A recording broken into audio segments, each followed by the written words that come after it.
Si no quieres terminar pudriéndote en un asilo, búscate un trabajo. Eso fue lo que mi propio hijo me dijo, mirándome directamente a los ojos. En la cocina de la casa que yo mismo le ayudé a comprar, no hubo titubeos en su voz. No hubo culpa. Solo me miró con la misma frialdad, con la que uno mira un mueble viejo, que ya no cabe en la sala. No le respondí. No le grité. Simplemente me levanté de esa mesa, caminé hacia mi cuarto, y supe que todo había terminado. Mi nombre es Mateo Vargas.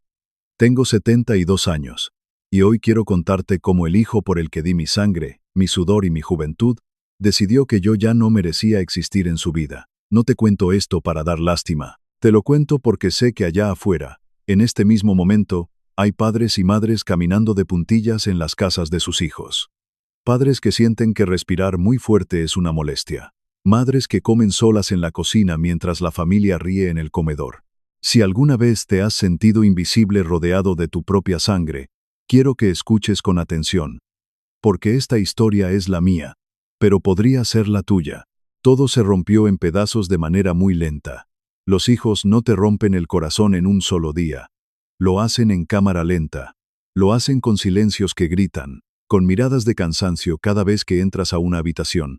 Esa mañana en particular. La mañana en que mi hijo dictó mi sentencia. Comenzó como habían comenzado todos mis días durante los últimos 9 meses. Me desperté a las 5 de la mañana. No porque no tuviera sueño, sino porque había aprendido que la única forma de no molestar en esa casa era moverme antes de que ellos despertaran. Mi cuarto era una habitación pequeña en la parte trasera de su enorme casa en un barrio caro de Houston, Texas. Tenía una sola ventana que daba directamente a la unidad del aire acondicionado central, la cual zumbaba día y noche. Cuando me mudé con él, Lucas me dijo que era temporal. Me dijo, «Papá, es solo hasta que te acomodes. Luego te arreglamos el cuarto grande de arriba». 9 meses después, yo seguía durmiendo en esa caja de zapatos que olía a humedad y a cajas de cartón viejas. Cada noche escuchaba a mi hijo y a su esposa, Elena, murmurando al otro lado de la pared. No necesitaba escuchar las palabras exactas para saber que hablaban de mí. El tono de fastidio en la voz de ella era suficiente. Me vestí en la oscuridad. Había memorizado qué tablas del suelo crujían al pisarlas. Sabía exactamente cómo girar la perilla del baño para que no hiciera ruido. Imagínate eso por un segundo. Un hombre hecho y derecho. Un hombre que trabajó 40 años como soldador en las refinerías de Pasadena. Un hombre que respiró humo tóxico, que soportó los veranos infernales de Texas con un traje pesado de protección, solo para poner comida en la mesa. Ese mismo hombre ahora caminaba como un ladrón asustado dentro de la casa de su propio hijo, aterrorizado de hacer el más mínimo ruido. A eso me habían reducido. Cuando llegué a la cocina, Lucas ya estaba allí. Llevaba puesto un traje gris muy elegante, de esos que usan los ejecutivos petroleros. Estaba tomando café y revisando su teléfono. Cuando levantó la vista y me vio entrar, su rostro hizo una mueca.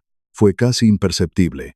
Un ligero movimiento en los labios, como si mi simple presencia le arruinara la mañana. «Buenos días, hijo», le dije en voz baja. No me respondió, solo dejó escapar un suspiro largo y pesado. Ese tipo de suspiro que te dice, «Ojalá no estuvieras aquí». Me serví un poco de café en una taza vieja, la única que me permitían usar porque Elena decía que mis cosas no combinaban con su cocina moderna. Me senté en la esquina más alejada de la mesa. Traté de hacerme pequeño, traté de no ocupar espacio, traté de no respirar muy fuerte. La tensión en esa cocina era insoportable. Lucas seguía escribiendo en su teléfono. Y entonces, escuché los pasos de Elena bajando las escaleras. En ese momento supe que algo malo iba a pasar. Sentí ese nudo en el estómago que te advierte que la tormenta está por caer. Elena entró a la cocina con su bata de seda. No me dio los buenos días. Caminó directo al fregadero, abrió la llave del agua con fuerza y empezó a lavar unos platos que ya estaban limpios. Yo conocía esa actitud. Era su forma silenciosa de decir que estaba furiosa y que la culpa era mía. Lucas dejó su teléfono boca abajo sobre la mesa. Miró a Elena y luego me miró a mí. Me di cuenta de que lo habían planeado. Habían ensayado esto la noche anterior en su cuarto. Yo estaba a punto de ser llevado a juicio. «Papá», me dijo Lucas con una voz fría y profesional. La misma voz que usaría para despedir a un empleado. Tenemos que hablar. Apreté mi taza de café con fuerza. El calor me quemaba las manos, pero necesitaba aferrarme a algo. ¿Sobre qué, hijo?, pregunté, aunque en el fondo de mi alma ya sabía la respuesta. Él se frotó la cara con las manos, como si estuviera exhausto de mí antes de siquiera empezar a hablar. Sobre esto, papá, hizo un movimiento rápido con la mano, señalando la cocina, la casa, mi existencia entera. Esto ya no puede seguir así. Elena cerró la llave del agua de golpe. Se dio la vuelta y se cruzó de brazos, apoyándose en la encimera. Se veía implacable. Lucas se inclinó hacia adelante. Me miró con esos ojos que alguna vez, cuando era un niño, brillaban cada vez que yo llegaba del trabajo con las manos manchadas de grasa. Ahora, esos ojos solo mostraban desprecio. Trabajo 12 horas al día, papá. Elena también trabaja. Nosotros pagamos la hipoteca de esta casa. Pagamos la comida. Pagamos la luz. Lo pagamos todo. ¿Y tú? Tú te pasas el día entero sentado en la biblioteca pública leyendo el periódico, como si estuvieras de vacaciones. ¿Tienes idea de lo que nos cuesta mantenerte aquí? Cada palabra era un cuchillo. No porque fueran mentira, sino porque venían del niño al que yo solía cargar sobre mis hombros. Elena no tardó en unirse al ataque, y su voz fue peor, porque no tenía ni una sola gota de compasión. Mateo, dijo ella usando mi nombre de pila, como si yo fuera un extraño. Entendemos que estás de luto. Entendemos que la muerte de Rosa fue difícil para ti. Pero ya han pasado casi 2 años. Tienes que superar el pasado. No puedes esperar que nosotros te mantengamos por el resto de tu vida. Mantenerte. Usó esa palabra como si yo fuera un vagabundo al que recogieron de la calle por caridad. Como si yo no hubiera vendido mis pulmones en esa refinería durante 4 décadas. Como si yo no hubiera pagado cada centavo de la Universidad de Lucas en Austin. Traté de hablar. Las palabras me quemaban la garganta, pero Lucas levantó la mano para callarme. Papá, tienes 72 años, pero estás sano. Hay trabajos para gente de tu edad. Puedes saludar a la gente en el supermercado, puedes cuidar el estacionamiento de un centro comercial, puedes barrer, lo que sea. Pero no puedes seguir siendo una carga financiera para nosotros. Queremos remodelar el patio trasero, queremos irnos de vacaciones a Europa este verano. Y no podemos hacerlo porque nuestro dinero se va en mantenerte. Europa. Un viaje a Europa. Ese era el problema. Yo era un obstáculo entre ellos y sus vacaciones en Europa. Yo, el hombre que le cambiaba los pañales en la madrugada, yo, el hombre que dormía sentado en una silla de hospital de metal cuando él se enfermaba. Traté de defenderme.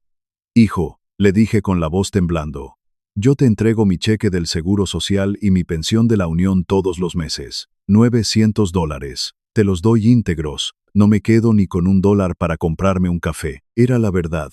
Cada inicio de mes, yo endosaba mi cheque y se lo entregaba en la mano. Elena soltó una carcajada. Una carcajada seca y cruel. Por favor, Mateo, $900 no pagan ni la mitad del recibo de la luz en verano. ¿Sabes cuánto nos cuestan tus pastillas para la presión? Lucas asintió con la cabeza, dándole la razón a su esposa. Eso no es nada, papá. No es nada. Por eso te estamos diciendo que busques un trabajo, para que aportes algo de verdad, para que no seas solo un peso muerto. Y ahí fue cuando Lucas se inclinó más cerca de mí. No parpadeó. No bajó la mirada. Si no quieres terminar pudriéndote en un asilo, papá, búscate un trabajo. Lo dijo despacio, separando las palabras para asegurarse de que el golpe me destrozara por dentro. Y en ese preciso instante, algo dentro de mi pecho se apagó para siempre. No sentí rabia, no sentí tristeza, sentí algo mucho más aterrador. Sentí aceptación, la certeza absoluta de que el hijo que yo había criado, el muchachito que lloraba abrazado a mi pierna cuando había tormenta, estaba muerto. El hombre de traje gris que estaba sentado frente a mí era un perfecto extraño. Un extraño que me veía como un número rojo en su cuenta de banco. Como una basura que ocupaba espacio en su casa nueva. No dije una sola palabra más. Me levanté de la silla, puse mi taza en el fregadero y caminé hacia mi pequeño cuarto. Mientras subía el primer escalón, Escuché a Elena susurrarle algo a Lucas. No quise escuchar qué era. Entré a mi habitación. Cerré la puerta con cuidado para no hacer ruido, y me senté en la orilla de la cama. Mis manos temblaban, pero no de miedo. Temblaban por el dolor de los recuerdos, porque en ese momento, el pasado me golpeó como una ola de agua helada. Me pregunté a mí mismo, ¿cuándo se rompió todo esto? ¿Cuándo dejé de ser su héroe para convertirme en su estorbo? Cerré los ojos y regresé 30 años en el tiempo, a la peor noche de mi vida. Lucas tenía 7 años. Era noviembre, y un frente frío había congelado la ciudad. Llevaba 3 días con un ataque de asma que no cedía. Mi esposa Rosa y yo probamos todos los remedios, todas las medicinas de la farmacia, pero su pecho silbaba cada vez peor. La tercera noche, Lucas empezó a ponerse morado. No podía respirar. Rosa entró corriendo a la sala con el niño en brazos, llorando desesperada. «Mateo, se nos muere», me gritó. Lo llevamos al hospital público del condado. La sala de emergencias estaba llena de gente tirada en los pasillos. Una enfermera lo revisó rápido. El asma se había convertido en una neumonía grave. Nos dijo que necesitaba ser ingresado de inmediato, pero que no había camas. Que los equipos estaban ocupados. Si no lo conectan a oxígeno pronto, sus pulmones van a colapsar, nos dijo un doctor agotado. Nos sugirió llevarlo a una clínica privada en el centro médico, donde tenían el equipo necesario. Pero la clínica pedía un depósito de $5,000 solo para ingresarlo. Nosotros no teníamos ni 500 en el banco. Rosa me miró con lágrimas en los ojos. Yo supe exactamente lo que tenía que hacer. Salí corriendo del hospital. Conduje hasta nuestra casa, saqué los papeles de mi camioneta. Era una Ford del 82, restaurada. La niña de mis ojos. Me había tomado 3 años pagar cada parte de ese motor. Era mi orgullo. Llamé a un conocido que compraba autos usados para desarmar. Le dije que necesitaba el dinero esa misma noche. Me ofreció una miseria. Menos de la mitad de lo que valía la camioneta. Acepté sin dudarlo. No había tiempo para negociar.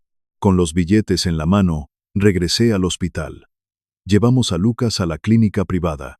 En menos de 20 minutos estaba en una habitación limpia, conectado a oxígeno, con doctores especialistas atendiéndolo. Rosa se quedó dormida en la silla junto a su cama, sosteniendo su manita. Yo me quedé de pie junto a la ventana, mirando las luces de la ciudad, pensando en mi camioneta perdida. Pensando en que ahora tendría que tomar 2 autobuses a las 4 de la mañana para llegar a la refinería. Y no me arrepentí ni por un maldito segundo. Porque mi hijo estaba vivo. Y un padre de verdad paga cualquier precio por la sangre de su sangre. Lucas estuvo internado 5 días. Yo no salí de ese cuarto. Dormí en el suelo, comí las sobras de la bandeja del hospital. La cuarta noche, la fiebre por fin cedió. Lucas abrió sus grandes ojos oscuros. Me miró y con una voz muy débil me preguntó, «Papá, ¿siempre vas a cuidarme?» Yo le apreté la mano. Me aguanté las ganas de llorar y le dije, «Siempre, mi niño, hasta que Dios me quite la vida». Él sonrió, cerró los ojos y murmuró, «Cuando yo sea grande y tú seas viejito, yo te voy a cuidar a ti, papá. Te lo prometo». Yo guardé esa promesa en mi corazón como si fuera oro. Me aferré a ella durante 40 años. Trabajé turnos dobles en la refinería, respirando químicos, quemándome los brazos con la soldadura, usando las mismas botas rotas durante 5 años para poder pagarle sus clases de béisbol, su ropa buena, su universidad, todo para que él no tuviera que romperse la espalda como yo. Cuando se graduó de la universidad, me abrazó frente a todos y dijo que yo era su inspiración, que me iba a devolver cada gota de sudor que yo había derramado por él. Pero los años pasaron. Lucas consiguió un buen trabajo, conoció a Elena. Se compraron casas, autos nuevos, y poco a poco, las llamadas dejaron de llegar. Las visitas de los domingos se convirtieron en visitas de una vez al mes, luego, solo para Navidad. Hasta que hace casi 2 años, mi esposa Rosa se desplomó en el patio trasero de nuestra casa. Estaba regando sus rosales. Un aneurisma masivo, cayó al suelo, y no volvió a abrir los ojos. Se fue sin despedirse. La mujer que fue mi luz durante 45 años desapareció en un segundo. Lucas volvió entonces. Lloró en el funeral. Me abrazó fuerte. «Papá, No puedes quedarte a vivir solo en esta casa, me dijo. Todo te recuerda a ella. Te vas a deprimir. Vente a vivir con nosotros. Es mi deber cuidarte. Yo le creí. Fui un completo estúpido y le creí. Vendí la casa que Rosa y yo habíamos construido con tanto amor en el East End. Me dieron $160,000 por ella. Le entregué 80,000 a Lucas. La mitad de todo lo que yo tenía en el mundo. Toma, hijo, le dije, úsalo para dar el enganche de tu casa nueva, así no seré una carga. Él los aceptó con una gran sonrisa. El resto del dinero lo guardé en una cuenta de ahorros para el futuro. Lo que yo no sabía, lo que no vi venir, era que Elena ya tenía los ojos puestos en esa cuenta de ahorros. Los primeros meses en su casa fueron extraños. Mis nietos, Diego y Sofía, me saludaban desde lejos. Cuando yo intentaba abrazarlos, Elena los llamaba rápido. Niños, dejen a su abuelo descansar, y los alejaba de mí. Luego empezaron los cambios. Elena tiró a la basura mi viejo sillón reclinable, el que Rosa me había regalado. Dijo que no combinaba con la decoración minimalista de su sala. Un día, Sofía me dijo que yo olía a medicina antigua y a madera vieja. Elena escuchó eso, y en lugar de reprender a la niña, se rió y dijo que los viejitos siempre huelen raro. Desde ese día, me bañaba 2 veces al día. Me ponía colonia barata de la farmacia, pero no sirvió de nada. Mi simple existencia era una mancha en su vida perfecta. Cuando tenían invitados, me pedían que cenara temprano en la cocina, para no incomodar a las visitas. Comía solo, escuchando las risas de la gente rica en el comedor. Y todo esto, toda esta humillación silenciosa, culminó en el momento en que me exigieron mi pensión entera, y, al ver que no era suficiente para sus lujos, me ordenaron buscar un trabajo o prepararme para el asilo. Sentado en esa cama, en ese cuarto pequeño y oscuro, me di cuenta de la lección más cruel que te puede enseñar la vida. El amor de un hijo dura exactamente el mismo tiempo que ese hijo te necesita. El día en que tú necesitas de ellos. Las promesas de la infancia mueren. Abrí el armario. Saqué la misma maleta vieja de lona que había traído conmigo 9 meses atrás.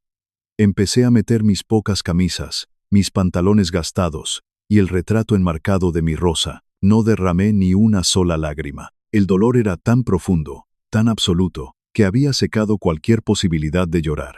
Mañana me iré de esta casa. Al salir el sol, cruzaré esa puerta para siempre. No tengo idea de a dónde voy a ir. No sé dónde voy a dormir. Pero sé una cosa con absoluta claridad.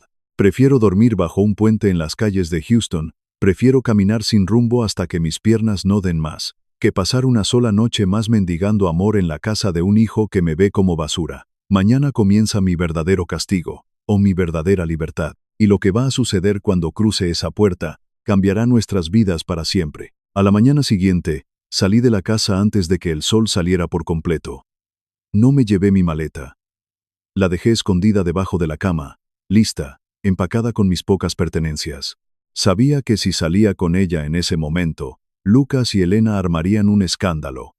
No por el dolor de perderme, sino porque perderían los $900 de mi pensión que tanto necesitaban para sus lujos. Caminé por las calles de aquel vecindario de casas idénticas. El calor de Houston, incluso temprano en la mañana, ya se sentía como una manta pesada y húmeda sobre los hombros. Caminaba sin rumbo fijo. Me sentía como un perro callejero al que han sacado a patadas de la única casa que conocía. Los autos pasaban a mi lado con gente apresurada para ir al trabajo. Todos tenían un destino. Todos tenían un propósito. Todos eran útiles, menos yo. Recordé las palabras de Lucas. Si no quieres terminar pudriéndote en un asilo, búscate un trabajo. ¿Un trabajo a mis 72 años? Mis rodillas crujían con cada paso. Mis pulmones, después de 40 años respirando vapores en la refinería, ya no tenían la fuerza de antes. Pero lo peor no era el cuerpo. Lo peor era el alma. Mi propio hijo me había puesto una etiqueta con un precio, y al ver que mi precio no cubría sus expectativas, había decidido desecharme. Caminé durante horas hasta que el sol del mediodía se volvió insoportable, buscando refugio del calor. Al abrir las puertas de cristal, una ráfaga de aire acondicionado me golpeó el rostro. Olía a papel viejo, a cera para pisos y a silencio. Un silencio hermoso, Un silencio que no estaba cargado de reproches ni de odio, como el de la casa de mi hijo. Caminé hacia la parte de atrás, entre los pasillos de historia, y me senté en una silla de madera. Nadie me miró mal. Nadie arrugó la nariz. Nadie me dijo que estaba ocupando demasiado espacio, así que me quedé. Al principio, solo iba para huir. Pasaba allí desde las 8 de la mañana hasta las 6 de la tarde. Lucas y Elena pensaban que yo estaba en la calle buscando empleo. De hecho, una noche Elena me dijo mientras yo cenaba mis sobras en la cocina: «Es bueno que salgas todo el día, Mateo. La casa huele mucho mejor cuando no estás». Esa frase me habría destruido semanas atrás, pero ahora ya no sentía nada. Había levantado un muro alrededor de mi corazón. Mi verdadera vida era la biblioteca. Empecé a leer de nuevo, novelas de Ernest Hemingway, libros de historia, biografías. Me sumergía en otros mundos para no tener que pensar en la miseria del mío. Y entonces, un martes por la tarde, ocurrió el milagro. Yo estaba leyendo una vieja edición de El Viejo y el Mar. Había un asiento vacío frente a mí. Una mujer se acercó con cuidado. Llevaba un suéter ligero de color crema, el cabello plateado perfectamente peinado y unos ojos de color avellana que transmitían una paz inmensa. «Disculpe», me dijo con una voz muy suave, «ese es uno de los mejores libros que se han escrito. ¿Es la primera vez que lo lee?». Levanté la vista. Por un segundo me sentí pequeño, consciente de mi ropa gastada y mis manos ásperas de trabajador. Pero ella no me miraba como me miraba Elena. Ella me miraba con genuina curiosidad. «Sí», respondí tímidamente. «Es mi primera vez». Ella sonrió y se sentó frente a mí. Me dijo que se llamaba Isabel. Isabel Castañeda.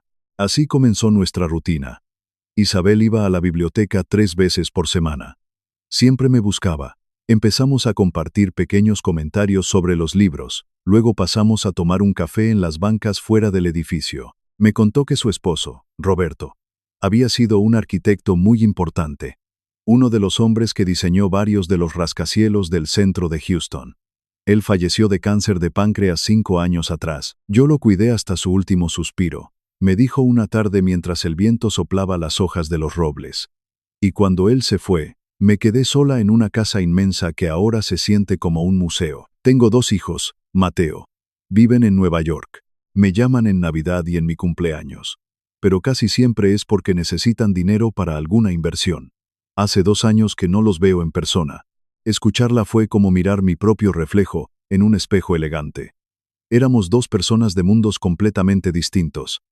Ella venía de la riqueza, del privilegio. Yo venía de las fábricas, del sudor y del ruido de las máquinas. Pero los 2 hablábamos el mismo idioma universal. El idioma de los padres olvidados. El idioma de la soledad que te deja el abandono de los hijos. Pasaron 2 meses. Mi vida se convirtió en esperar a que dieran las 8 de la mañana para salir de la prisión de Lucas y llegar a la biblioteca para ver a Isabel. Ella me devolvió algo que yo creía perdido para siempre. Me devolvió la voz. A ella le importaba lo que yo opinaba. Se reía de mis historias sobre los viejos tiempos en la refinería. Un día, sin darme cuenta, me encontré sonriendo frente al espejo del baño de la biblioteca. Yo, Mateo Vargas, estaba sonriendo, pero la realidad siempre encuentra la forma de arrastrarte de vuelta. Una noche llegué a la casa de Lucas a las 7 de la tarde. Había mucho tráfico, y los autobuses se retrasaron. Cuando abrí la puerta, la tensión en la casa se podía cortar con un cuchillo. Lucas estaba parado en la sala con los brazos cruzados. Elena estaba sirviendo la cena en el comedor. Los niños no estaban a la vista. «Buenas noches», dije en voz baja, intentando pasar directo hacia mi cuarto. «Detente ahí, papá», dijo Lucas. Su voz sonaba como un látigo. «¿Dónde has estado?». Elena salió del comedor y se paró junto a él. «Te fuiste todo el día, Mateo. No nos has dicho nada sobre el trabajo. ¿Fuiste a las entrevistas que te conseguí para limpiar la bodega?». Me quedé paralizado en el pasillo. «No», respondí. Estaba en la biblioteca. Lucas soltó una risa amarga y golpeó la pared con la palma de la mano. «¿En la biblioteca? ¿Me estás diciendo que mientras yo me rompo la espalda trabajando 12 horas al día para pagar el techo que te cubre, tú te pasas los días leyendo libritos en el aire acondicionado?» «Hijo», intenté explicar. «Te entrego todo mi dinero. No gasto nada». Solo trato de no estar en su camino.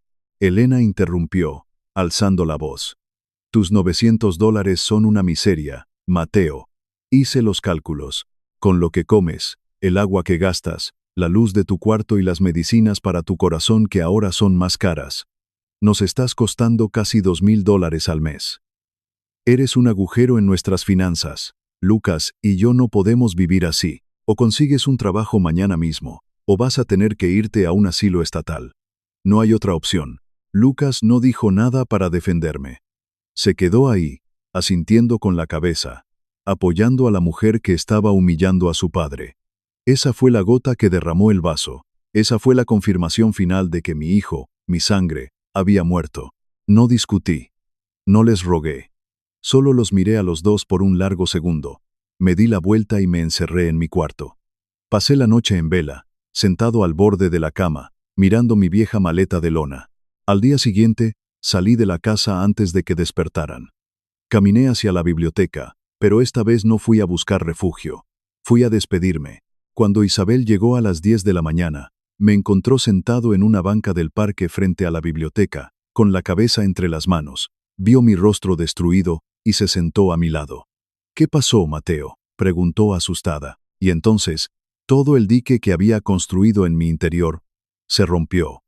Lloré. Lloré frente a ella como un niño pequeño. Le conté todo. Le conté sobre la venta de mi casa, sobre los $80,000 que le di a Lucas.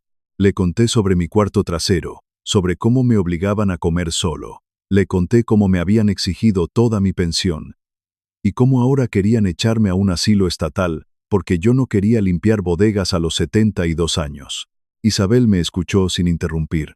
Sus ojos avellanas se llenaron de lágrimas, pero también de una furia inmensa. Apretó mis manos con fuerza. Mateo, me dijo, con la voz temblando de coraje, tu hijo no es ciego, es miserable. Un hombre que trabajó 40 años, que entregó todo por su familia, no merece que lo traten como a una carga.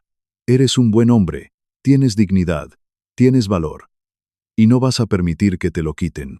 No tengo a dónde ir, Isabel, le dije secándome las lágrimas. Mis ahorros están en una cuenta, pero no es suficiente para vivir de inmediato.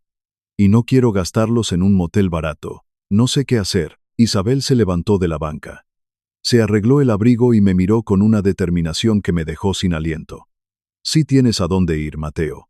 Vas a venir conmigo. La miré, confundido. Contigo. Isabel, no puedo. No puedo ser una carga para ti tampoco. No quiero tu caridad. Ella sonrió. Una sonrisa triste pero llena de luz. No es caridad, Mateo. Es egoísmo. Tengo una casa en River Oaks, con 5 habitaciones vacías. Tengo pasillos enteros donde el único sonido es el eco de mis pasos. Tengo dinero para vivir 3 vidas. Pero no tengo con quién compartir un simple café en las mañanas. No te estoy ofreciendo un techo por lástima. Te lo estoy ofreciendo porque desde que te conocí, me devolviste las ganas de despertar. Me estás salvando a mí también. Eres mi amigo. Me quedé sin palabras. En medio de mi mayor oscuridad, cuando mi propio hijo me había arrojado a la basura, una extraña me estaba ofreciendo su mano para levantarme del suelo. Vamos por tus cosas, dijo ella. Hoy mismo. Caminamos juntos hacia el estacionamiento. Isabel me abrió la puerta de un Mercedes-Benz color negro, un auto tan elegante que tuve miedo de ensuciarlo al sentarme. Ella condujo por las amplias avenidas de Houston, hasta que llegamos al vecindario de Lucas. Eran las 12 del mediodía.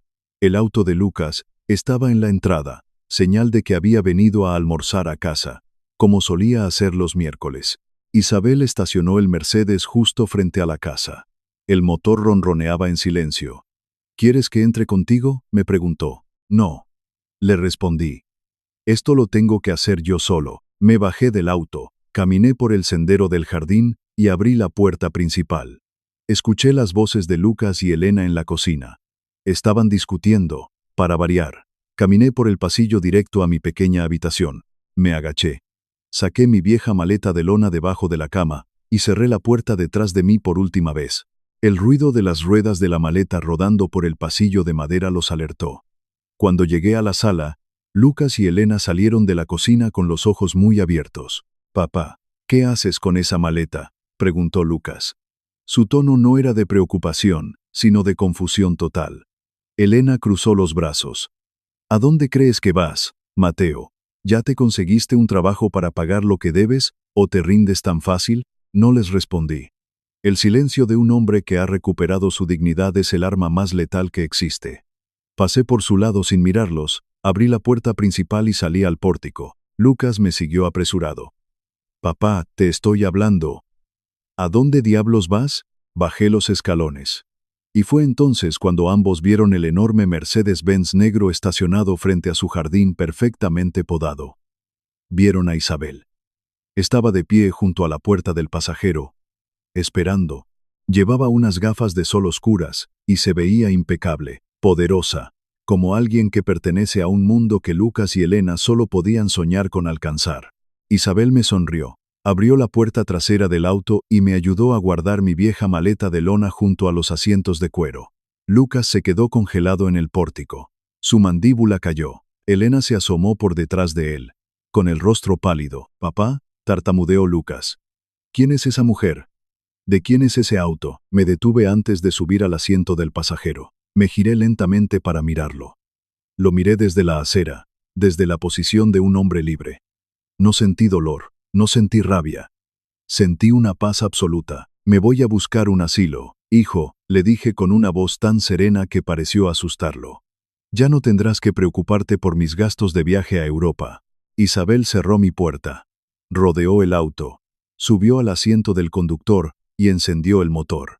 Mientras nos alejábamos lentamente por la calle, miré por el espejo lateral. Lucas y Elena seguían parados en el pórtico, como dos estatuas de sal, mirando cómo el problema que tanto querían desechar se alejaba en un auto de lujo. Me recosté contra el asiento de cuero frío. Isabel puso su mano sobre mi hombro y me dio un apretón suave. ¿Estás bien?, me preguntó. Miré las calles de Houston pasar por la ventana. Respiré profundamente por primera vez en 9 meses. Sí, Isabel. Por primera vez en mucho tiempo, estoy perfectamente bien. Condujimos hacia el corazón de River Oaks. Las calles estaban rodeadas de enormes robles centenarios que formaban un túnel verde sobre nosotros. Isabel detuvo el auto frente a una imponente casa de ladrillo rojo, con columnas blancas y un jardín que parecía sacado de una película. «Esta es tu nueva casa, Mateo», me dijo con una sonrisa. Casi no pude bajarme del auto. Cuando entramos, el interior era aún más impresionante. Pisos de madera brillante, una escalera con barandales de roble tallado a mano, pinturas hermosas en las paredes, y una luz dorada que entraba por unos ventanales inmensos. Isabel me llevó al segundo piso y me mostró mi habitación. Era la habitación de invitados, pero era 2 veces más grande que toda la planta baja de la antigua casa donde yo vivía con Rosa. Tenía una cama enorme, un baño privado de mármol y un balcón que daba hacia el jardín trasero. Me senté en el borde de esa cama suave. Miré mi vieja maleta de lona en el suelo. Y allí, en la tranquilidad de esa habitación donde nadie me juzgaba, lloré. Lloré con todo el dolor que había estado aguantando durante 9 meses. Isabel no me dijo nada, solo cerró la puerta con suavidad y me dejó a solas para que mi alma se limpiara. Al día siguiente, comenzó el bombardeo. Lucas empezó a llamar a mi teléfono celular. No respondí. Me llamó 15 veces en 3 días. Los mensajes de voz que dejaba fueron cambiando de tono. El primer día, sonaba furioso. «Papá, ¿dónde estás? Esto es ridículo. Vuelve a la casa ahora mismo». El segundo día, sonaba asustado. «Papá, por favor, contesta. Elena está preocupada. Los niños preguntan por ti». El tercer día, estaba suplicando. «Papá, perdóname. Hablemos. Por favor, regresa». Regresar. Qué palabra tan vacía. Ese lugar nunca fue mi hogar. Solo fue mi prisión. No le contesté durante 1 mes y medio. Necesitaba sanar primero. Y durante ese tiempo, descubrí algo que me partió el corazón en 1000 pedazos, pero que también me abrió los ojos para siempre. Se me estaban acabando las pastillas para la presión arterial. Le pedí a Isabel que me llevara a una farmacia cercana para comprarlas. Fui al mostrador con mi receta. El farmacéutico buscó el medicamento, lo puso en una bolsa de papel y me dijo: «Son $40, señor». Me quedé paralizado. $40. Le pregunté: ¿Estás seguro? Mi nuera me decía que costaban casi $300 al mes. El farmacéutico negó con la cabeza y sonrió. No, señor, esta es la versión genérica. Es exactamente la misma medicina y cuesta $40 en cualquier farmacia. Salí de la farmacia temblando. Cuando me subí al auto, Isabel notó mi rostro pálido. ¿Qué pasa, Mateo?, me preguntó.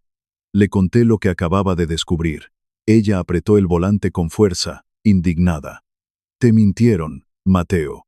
Inflaron todos los precios para controlarte, para hacerte sentir culpable por existir. Y de repente, todo tuvo sentido. Las piezas del rompecabezas encajaron en mi cabeza. Lucas y Elena sabían perfectamente que yo tenía $80,000 guardados en una cuenta de ahorros en el banco. Era la otra mitad del dinero de la venta de mi casa vieja. Ellos estaban esperando. Me tenían encerrado en ese cuarto trasero, aguantando mi supuesta molestia, solo porque estaban esperando a que yo muriera para heredar ese dinero. Por eso me querían allí, no por amor, no por piedad. Querían el dinero que yo había construido con mis propias manos durante más de 40 años en la refinería. Y ahora yo me había ido. Y su herencia también. Pero ahí no terminó la cosa. El verdadero golpe del destino, o el karma como le dicen ahora, llegó unas semanas después.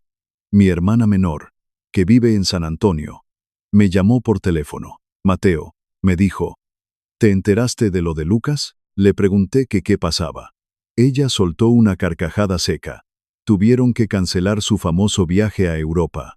Resulta que los miserables $900 de tu pensión, esos que Elena decía que no servían para nada, eran los que pagaban el seguro de sus autos y la cuenta de la electricidad. Sin tu dinero, no pudieron cubrir los gastos de este mes y las tarjetas de crédito los están ahogando. La ironía era perfecta.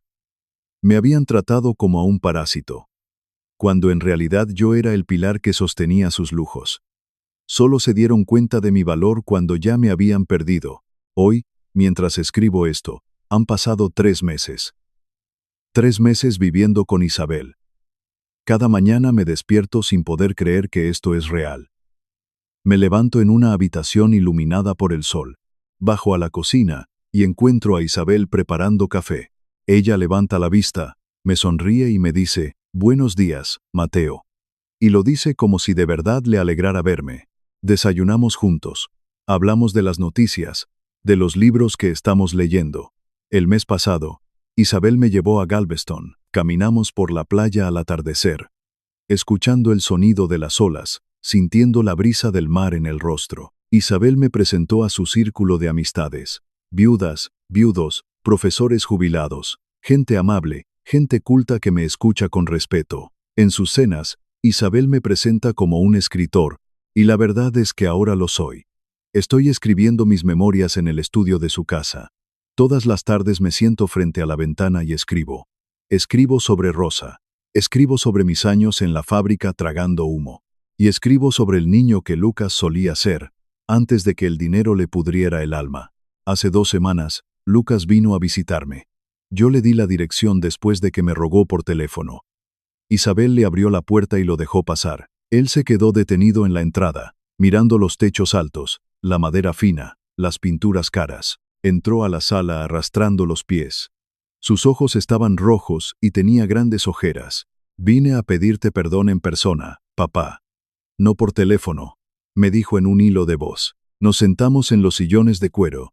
Isabel nos trajo 2 tazas de café y se retiró discretamente para dejarnos a solas. Lucas miró a su alrededor. «Vives mejor que yo, papá», murmuró bajando la cabeza. «No se trata de vivir mejor, hijo», le respondí con calma. «Se trata de vivir con dignidad». Él empezó a llorar. Lloró con la misma desesperación con la que lloraba cuando era un niño y se caía de la bicicleta. «Te fallé, papá. Fui un monstruo. Lo siento tanto». Lo miré a los ojos. No sentí odio, pero tampoco sentí la necesidad de rescatarlo. «Sí, hijo. Me fallaste. Pero yo también te fallé a ti. Te di todo. Te lo di todo sin enseñarte el valor de las cosas. Quise evitarte el sufrimiento, y al hacerlo, evité que te convirtieras en un hombre de verdad. Y ahora, los dos pagamos las consecuencias de ese error». Él se levantó y me dio un abrazo antes de irse. ¿Puedo volver a visitarte?, me preguntó limpiándose las lágrimas. Sí, le dije. Puedes venir. Pero la próxima vez, ven porque quieres ver a tu padre. No vengas por obligación. Y trae a los niños. Cuando Lucas cruzó la puerta y se marchó, Isabel entró a la sala. Se sentó a mi lado y me tomó de la mano. ¿De verdad lo perdonaste?, me preguntó suavemente. Lo perdoné por mí. Le respondí. No por él. La herida sigue ahí. Pero ya no quiero que sangre. Isabel asintió con la cabeza. El perdón no borra el dolor, Mateo. Simplemente evita que lo sigas cargando como un arma contra ti mismo. Ella tenía toda la razón. Y es por eso que quiero decirle algo a cada persona que me está escuchando en este momento, especialmente a las personas mayores, a los abuelos y abuelas, que me ven desde sus teléfonos o sus computadoras. Ustedes tienen derechos. En este país, en estados como Texas, existen leyes severas contra el abuso financiero a los ancianos. Existen líneas de ayuda y recursos. Si tu familia te hace sentir como una carga financiera, si te hacen sentir como un problema, si te dicen que no vales nada porque ya no puedes trabajar de sol a sol, escúchame bien. Eso no es amor. Eso es explotación. Y no tienes por qué soportarlo. Tú trabajaste toda tu vida, tú criaste a tus hijos, tú pagaste tus impuestos, tú construiste este mundo con el sudor de tu frente. No eres una carga, eres un mayor, eres la raíz de la familia, y en una sociedad sana, a los mayores se les honra, no se les esconde en cuartos traseros, no se les amenaza con asilos, no se les reduce a números en una cuenta de banco. La lección que aprendí a mis 72 años es muy simple. La vejez no es el final, es solo un nuevo capítulo, y puede ser el capítulo más hermoso de tu vida, si tienes el valor de elegir a las personas correctas para compartirlo. El respeto no se mendiga, se gana. Y las personas que se niegan a dártelo, simplemente no merecen tu presencia, aunque lleven tu misma sangre. La familia no siempre es la sangre. A veces, la familia es una mujer bondadosa, que te ve en una biblioteca pública, y te recuerda que tu vida sigue teniendo valor. El error que comete la mayoría de la gente es quedarse. Quedarse por culpa, quedarse por miedo, quedarse porque creen que así es como debe ser la vejez. Pero no tiene que ser así. Hay luz allá afuera. Y hoy, quiero pedirte que hagas algo muy pequeño, pero muy importante. Toma tu teléfono. Llama a tu madre anciana. Llama a tu padre. Llama a ese vecino mayor que vive solo en tu calle. Pregúntales cómo están. Pero pregúntales de verdad, y escucha su respuesta. Y esta noche, cuando apoyes la cabeza en la almohada, hazte esta pregunta. ¿Estás tratando a los mayores en tu vida como seres humanos o como obligaciones? Porque te aseguro que llegará el día en que alguien se hará exactamente la misma pregunta sobre ti. Antes de despedirme, tengo algo que pedirte. Y de verdad leo todos los comentarios que dejan abajo. Comenta número 1. Si crees que Mateo hizo lo correcto al marcharse en silencio de la casa de su hijo. Comenta número 2. Si crees que Lucas y Elena merecían ser perdonados, o si el castigo debió ser mayor. Comenta número 3.